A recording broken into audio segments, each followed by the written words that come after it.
Peace, happy Sabbath all. Nandito na naman tayo sa Sweden. Dasal muna ako. Nang pasimula ay salita tayo kasama ng salita Diyos. Ang pinakamakapangyarihan Diyos, Jesucristo. Ikaw ang ilaw ng aming mga paha at liwanag ng aming mga landas. Bugtong at buhay na Diyos ng mga Diyos, Panginoon ka ng mga Panginoon at Hari ka ng mga Hari. Ikaw ang lumikha ng langit at lupa at sa lahat ng mga bagay nakita hindi nakita. Nalangit sa malangit siyang iyong tanan, ikaw nagdusa at nagpakamatay upang mabawi lamang kami mula sa tiyak na kamatayan. Kaya sana po Jesucristo kami yung pagtanggol sa lahat ng uri na sa kunaw kapamakan sa biglang kamatayan sa lahat ng masamang tao. Lalong-lalo na sa mga taong lumalapastangan at nagnanais ng aming buhay.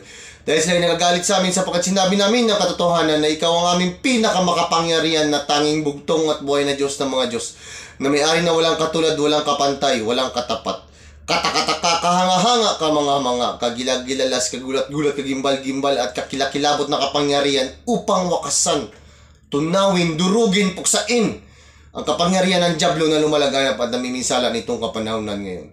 Kaya sana po Jesucristo, kami magkakaisa sa isang palataya, isang pag-ibig upang kami maligay na maglilingkod sa iyo. Bugtong at buhay na Diyos ng mga Diyos, ang nag-iisang pinakabanal at pinakasakdal na Panginoong Jesucristo mula ngayon at magpakailanman sa aking buhay. Amen. Purihin po yung Panginoon po. Happy Sabbath. Peace. Happy Sabbath yan sa lahat.